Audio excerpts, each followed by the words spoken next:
Bom dia, meninos e meninas. Nesse tempo que a gente está vivendo agora, um período de transição, nós vamos fazer o nosso trabalho da melhor maneira possível. E o canal que eu encontrei para conversar com vocês foi este. Eu vou mandar essa videoaula, que seria a aula que nós veríamos na sala esta semana.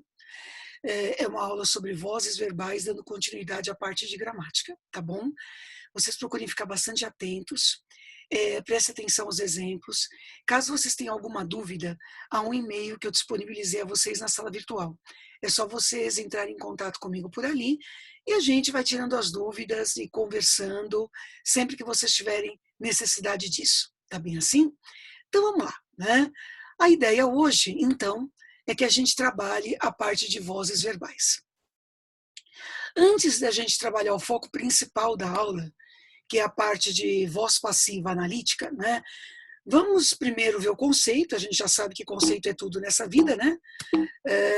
Então vamos ver o conceito dentro desse assunto e ver como é que a gente vai definir cada uma das vozes antes de começar a trabalhar com elas. Tá bem assim? Então vamos lá. Toda vez que alguém se refere a vozes verbais, o indivíduo está se referindo à relação que o sujeito tem com o verbo. Então, o que o examinador está perguntando para você é se o sujeito pratica a ação, se ele recebe a ação, se ele pratica a ação em si mesmo, se ele troca a ação com alguém. Como nós já aprendemos que conceitos são muito importantes, não é? Vamos ver as possibilidades que nós temos aí. Essa é uma das perguntas que podem ser feitas. De repente, não se pede para transformar nada, mas pede-se apenas que você reconheça a voz que está lá. Então, a primeira possibilidade é a voz ativa. A parte boa é que o próprio nome já diz o que ela é, né? Então, se a voz é ativa, só pode significar uma coisa: o sujeito está praticando a ação. Então, olhem, por exemplo, nesse período que nós temos aqui. Ela conhece, admira o poeta. Então, você tem um período composto aqui com duas orações. As duas têm sujeito agente, ó, repare, quem conhece, ela pratica a ação de conhecer, tá vendo? Quem admira, nós temos um sujeito oculto desinencial aqui, ela novamente. Então, nas duas orações que compõem esse período, nós temos orações na voz ativa, já que o sujeito está praticando a ação, beleza? A outra possibilidade é quando ela é passiva. Quando isso ocorre, o sujeito é paciente, ou seja, ele recebe a ação verbal. E aí, nesse item, nós temos duas possibilidades. A que nós vamos ver hoje com mais detalhes, que é a voz passiva analítica. Ela assim se chama porque, além do sujeito receber a ação, o verbo ele tem um formato específico, né? Ele sempre é formado por auxiliar mais o particípio do verbo principal. Então, por exemplo, vamos começar com uma frasezinha básica. A torcida embala o jogo. Então, repare que a torcida é o sujeito de embalo, ok? Embala a torcida. Então, a torcida pratica a ação. Se nós fizéssemos a análise sintática completa dessa frase, a torcida seria o sujeito simples, embala o verbo transitivo direto, embala o quê?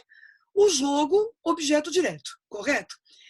Ao transformar esta frase para a voz passiva analítica, ela vai se configurar da seguinte maneira: o jogo é embalado pela torcida. Então vejam só, nós vamos ver exemplos um pouquinho mais complexos daqui a pouco, mas assim, a ideia é que vocês entendam que eu posso colocar o exemplo mais complexo que eu quiser. Se vocês fizerem exatamente o que está aqui nesta frase, vocês não erram nenhuma. Isso é fundamental sempre. Não há exceções. Então, olha só, sempre que alguém pede que você transforme uma frase para voz passiva analítica, a primeira coisa que você faz é fazer o objeto direto virar o sujeito da oração. Então, antes ele era o objeto direto, alvo da ação do verbo, agora ele se torna um sujeito paciente, o sujeito que vai receber a ação. Agora, o mais importante, reparem nisso aqui. Eu tenho um verbo, certo? Quando eu transformo para voz passiva, eu passo a ter dois. Esse que nós acrescentamos aqui chama-se verbo auxiliar. E ele sempre está no mesmo tempo e modo que esse verbo principal. Então, se embala está no presente do indicativo, esse é também fica. Como há apenas um verbo, certo? Ele é o principal, claro, e ele irá para o particípio que está aqui, ó, embalado. Esse particípio concorda em gênero e número com o sujeito. Então, o jogo é embalado. Se fosse a partida, por exemplo, seria a partida embalada. Na voz ativa, o sujeito pratica a ação, correto? Na passiva, o mesmo termo continua praticando a ação, só que ele não se chama mais sujeito. Ele se torna agente da passiva. Então, o sujeito vira agente da passiva devidamente preposicionado, certo? Portanto, a torcida embala o jogo é embalado pela torcida. Meninos e meninas, errou o verbo, errou tudo, ok? Se estivesse escrito embalará o jogo, a torcida será embalada. Se fosse embalar o jogo, a torcida, o jogo fora embalado, né? Então é isso, o jogo foi embalado, a torcida embalou o jogo foi embalado. A torcida embalará o jogo será embalado e assim por diante. Então, nem pensar em errar o verbo, tá? Então, o nosso alvo de aprofundamento hoje é esta estrutura aqui. Como é que nós fazemos para passar da ativa para a passiva analítica e vice-versa, certo? Agora, antes de ir para esse foco, que é o principal, vamos terminar nosso panorama aqui. A voz passiva sintética, que é o alvo de estudo da próxima aula. Aí, só para você saber como ela é, tá certo? O estudo disso faremos depois. Em vez de haver o verbo auxiliar mais o particípio, o que faz a frase virar voz passiva é uma palavrinha chamada pronome apassivador, né? Esse pronome apassivador, no caso, é o pronome se. Então, terra é doada, por exemplo, seria a voz passiva analítica. Doa-se terra, voz passiva sintética. Quartos são alugados à analítica, na sintética alugam-se quartos. Mas, por enquanto, basta vocês saberem que ela existe, não é? Esse estudo nós faremos na próxima semana, tá bem? Terminando o panorama, a voz pode ser reflexiva. O sujeito pratica e recebe a ação. Mais do que isso, né? Ele pratica a ação em si mesmo. Então, o atleta superou-se, ele superou a si mesmo. O rapaz vestiu-se rapidamente, o rapaz vestiu a si mesmo e assim por diante. E a voz também pode ser reflexiva recíproca, quando um pratica a ação no outro e o outro pratica a ação no um. Portanto, a ação é mútua, né? Nós nos amamos muito. Um ama o outro ama um, né? Então, uma troca de ações. Eles se abraçaram no corredor, um abraçou o outro abraçou um. Perfeito? Então, o que nós temos aqui? Portanto, de possibilidades. Temos a voz ativa, a passiva, que pode ser analítica ou sintética, temos a reflexiva e temos a recíproca. O que o examinador pode fazer para dificultar um pouquinho sua vida, né? Nessa primeira parte da abordagem. Então, vamos lá. Então, algumas situações um pouquinho mais desafiadoras.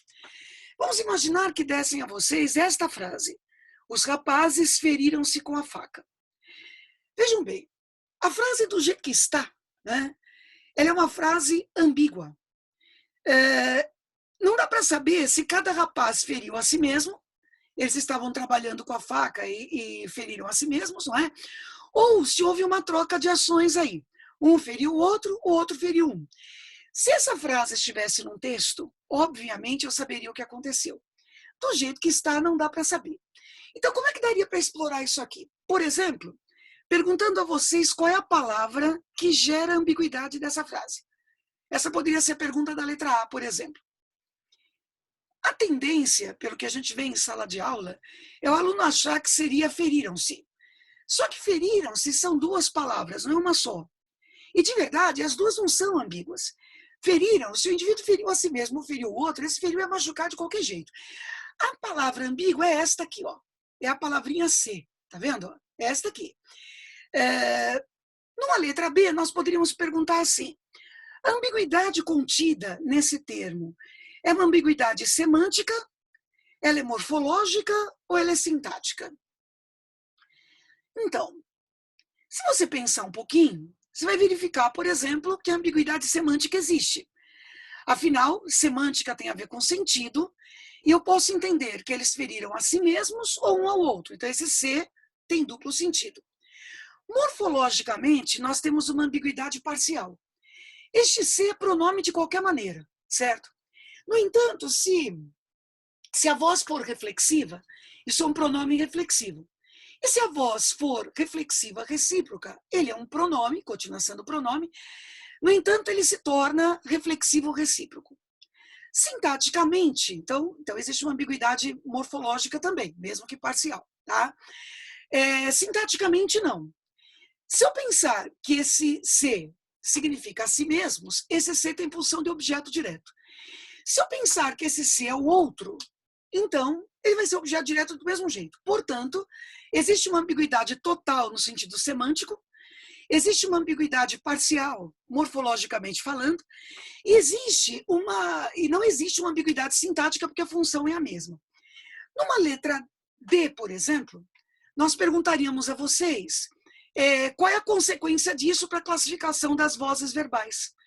Então, depois de todo esse raciocínio, você deveria ser capaz de observar que a frase ou está na voz reflexiva ou está na reflexiva recíproca, já que ela não está contextualizada, certo? Então, é o que daria para fazer. Agora, a melhor pergunta envolveria uma frase assim. Essa é a mais interessante. Ele é inteligente. A frase é simples, certo? Não há nada de muito especial nela. Mas pensem nas possibilidades de vozes verbais. Então, pode ser ativa, pode ser passiva, reflexiva, reflexiva recíproca, não é? Aí você pensa um pouquinho, certo? E você vai perceber que, na verdade, ela não tem como ser classificada entre as vozes verbais. Repare na análise sintática desta frase. Este termo aqui, ele, é sujeito simples. Até aí, tudo bem, né? Este repare só, ele é um verbo que indica estado. Se ele é um verbo que indica estado, ele é um verbo de ligação, conforme nós já vimos, certo? E esse inteligente, que é o termo que está ligado por meio do verbo de ligação ao sujeito, ele, né? Esse inteligente é uma qualidade atribuída ao sujeito, portanto, ele é predicativo de sujeito. Muito bem. E daí? Bom, e daí que se esse verbo aqui indica estado, ele não indica ação. E nós vimos que quando a voz é ativa, o sujeito pratica a ação. Quando ela é passiva, ele recebe a ação. Quando ela é reflexiva, ele pratica a ação em si mesmo. E se ela é recíproca, é uma troca de ações. Portanto, se o verbo não indica ação, não há voz verbal. Então, se você tivesse que explicar isso numa avaliação, uma prova dissertativa, ou verificasse isso num teste, a sua resposta teria que ser por aí, certo? Esta frase não tem uma voz verbal, porque o verbo que está aí indica estado, ele não indica ação. Então, é possível se fazer uma pergunta que não tem resposta? Sempre é possível, desde que você saiba explicar por que ela não tem resposta, certo? Então, cuidado com isso, né? Bom, assim sendo, o nosso esqueminha está aqui, certo? Sempre que você passar para a voz passiva analítica, o sistema é esse aqui. O objeto direto vira sujeito. Se eu tiver um verbo, eu fico com 2. Se eu tiver 2, eu fico com 3. E o sujeito, que era aquele que praticava a ação, ele agora torna-se agente da passiva, certo? Ou seja, né, ele pratica a ação numa frase cujo sujeito está recebendo a ação verbal. Beleza? É isso. Muito bem. Então, para a gente fechar, vamos treinar isso aqui um pouquinho. Cada frase que eu colocar aqui, ela vai trazer uma dificuldade diferente. No caso desta primeira, ela não traz uma dificuldade, ela traz dois pequenos problemas, né? E aí vocês vão fazer exatamente o que estava no quadro que nós vimos agora. Como eu disse, por mais difícil que a frase pareça, a maneira de fazer é exatamente a mesma, certo? Então, por exemplo, eu posso ter feito a prova. Essa frase ela tem duas pequenas dificuldades. Esse sujeito, que vai ter que virar agente da passiva, e esse verbo, que olha só que coisa, ele está em forma de locução verbal, ele tem 3 verbos aqui, né? Então, significa que na hora que eu fizer a transformação, em vez de 3, eu terei 4, já que eu sempre tenho um a mais. Então, pense um pouquinho, eu posso ter feito a prova. Então, seguindo o esquema que nós vimos antes, né, vai ficar exatamente assim. Olha lá. A prova pode ter sido feita por mim. Então, repare, a prova é o sujeito, a prova é o objeto direto aqui, certo? Torna-se sujeito paciente. Posso ter feito, pode ter sido feita. Aqueles que eram auxiliares antes, mantém-se, correto? O verbo principal, feito, ele vai para o particípio passado, concordando em gênero com esse sujeito, em gênero e número. A prova feita. E o verbo auxiliar, que é o verbo ser, está no mesmo tempo do verbo principal. E aqui está ele, tá vendo? Ele está no particípio e aqui ele também fica no particípio. Então, a primeira dificuldade é você conseguir fazer essa locução verbal gigante que está aqui. A outra dificuldade é esse sujeito. Repare, este eu, certo? Na hora de fazer a voz passiva analítica, olha o que acontece com ele. Não fica a prova pode ter sido feita por eu. Fica a prova pode ter sido feita por mim. Eu e tu são pronomes pessoais do caso reto, cuja função sintática é apenas a de sujeito. Quando ele vira uma outra coisa, eu tenho que usar o pronome oblíquo, nesse caso o pronome oblíquo tônico. Se fosse tu podes ter feito a prova, seria então a prova pode ter sido feita por ti. Né? Se fosse ele, nós, vós, continuaria do mesmo jeito, por nós, por vós, por ele, né? Mas sendo estes, fica desse jeito, tá bom? Muito bem. Olha esta agora. Você o verá mais tarde no corredor? Mesma coisa? Mesmíssima coisa. Agora, quem não presta atenção à função sintática, pensa que é assim, né? Pega o que está no fim, põe no começo, pega o que está no começo, põe no fim, aumenta o verbo e acabou. Mas não foi isso que a gente disse, né? O objeto direto precisa virar sujeito. Olha só. Quem verá? Você, sujeito, correto? Verá quem? Ele. Olha o objeto direto aqui. Mais tarde é tempo. Adjunta adverbial de tempo. No corredor é lugar. Portanto, adjunta adverbial de lugar. Bom, assim sendo, não é? É isto aqui que vai virar sujeito. Esse o que aí está não vai poder virar sujeito sendo o, porque aí ele é objeto. Não é? E na hora em que ele vira sujeito, ele vai ter que se transformar em pronome reto. Resultado, a situação fica assim. Ele será visto mais tarde no corredor. Então, olha só. O, porque não é você verá ele, aquele é objeto direto, tá vendo? Então fica o pronome oblíquo. Virando o sujeito, ele. O verbo, veja bem, verá, não é? Está no futuro, será visto. Correto? Mais tarde, a adjunta adverbial de tempo fica onde está, no corredor, a adjunta adverbial de lugar fica onde está. Se alguém pensou em fazer assim, ele será visto mais tarde no corredor por você, né? Tudo bem também, tá certo? Ele será visto por você mais tarde no corredor? Tudo bem também. Então, a transformação é exatamente a mesma. Olha este. Roubaram meu livro. Veja que é uma frase que parece mais simples, né? Roubaram meu livro. Portanto, meu livro foi roubado. E o agente da passiva? Porque olha só, o sujeito, aqui faltou colocar o por você, tá certo? Depois, quando eu mandar o material, eu mando para vocês com isso aqui corrigido, tá? Veja bem, quem roubaram? Não sei. Alguém. Eu não posso dizer meu livro foi roubado por alguém. Então, eu não posso dizer por eles. A partir do momento que o sujeito aqui é indeterminado, o agente da passiva fica indeterminado. Então, a construção fica assim. Meu livro foi roubado. Portanto, meninos e meninas, eu posso sim ter uma voz passiva analítica sem agente da passiva. Não há nenhum problema em relação a isso. Basta que o sujeito da ativa seja indeterminado. Então, são situações que podem gerar uma grande ou uma pequena dificuldade para vocês. Tá bom? Muito bem. Para fechar, vamos aos desafios de verdade. Nós precisamos de dinheiro. Então, pense um pouquinho. Façam exatamente o que a gente fez nos outros. E se a gente contar com a experiência de sala de aula, as situações que saem, as respostas que saem são as seguintes. De dinheiro nós precisamos. Dinheiro é precisado por nós.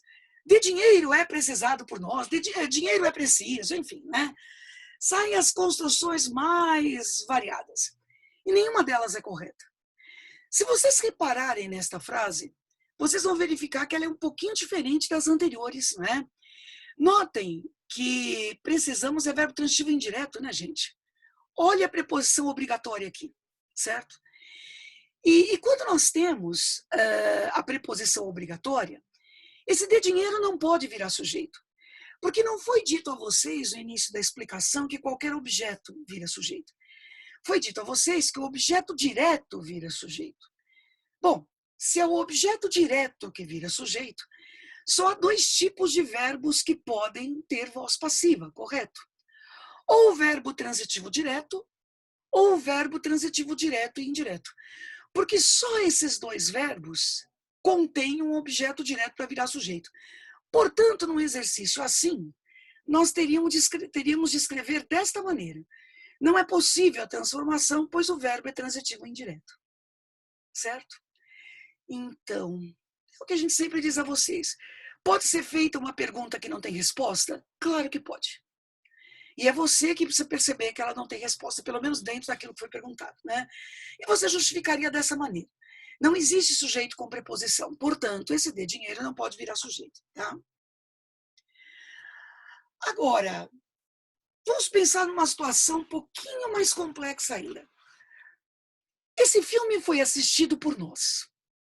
Então, imagine uma frase como essa, numa questão dissertativa, seja num exame, seja numa prova nossa, e perguntariam a vocês se essa frase está gramaticalmente correta ou não. Então pense um pouquinho. Feia ela não é. Ela é audível, né? Ela não é uma frase que causa estranhamento ao nosso ouvido. Ela é uma frase bastante razoável, né? Agora, se nós levarmos em conta o exemplo anterior, nós vamos perceber que ela, gramaticalmente, dentro da norma culta, correto? Ela não existe. Ela está incorreta. Vocês devem se lembrar que o verbo assistir, no sentido de ver, é transitivo indireto. Eu não assisto o filme, eu não assisto o espetáculo, eu assisto ao filme, eu assisto ao espetáculo. Quer dizer que essa frase, ela não pode ter voz passiva. Porque se esse verbo é transitivo indireto, como ele pode ter sido transformado dessa maneira na voz passiva? Então, apesar de ser uma frase que não soa mal, ela não é uma frase que esteja correta. Se alguém pedisse para a gente corrigir, o que daria para fazer, né? Olha, nós teríamos duas possibilidades.